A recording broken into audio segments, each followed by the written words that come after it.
Còn nước không? Hả? Nước đó. Thấy thét này chứ còn mà. Còn nước không? Còn nước hết. Kira. Lan Kira hả?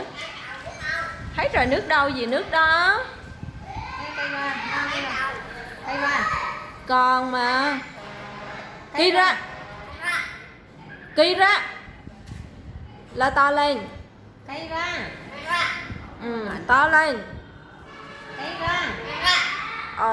Còn nước không? Thấy rồi hả? Còn nước hết. Còn nước hết. Thấy rồi nước đâu? Nước đó. Thấy gì đâu, còn cả mớ mà. Còn không? Coi còn không kìa. Nước đâu vậy nước kìa. Nước cả mớ mà. Kêu Kira đi. La to lên. Kira. To lên. Kira. La to lên kìa. Kira. Ra cây ra chàng. Ừ.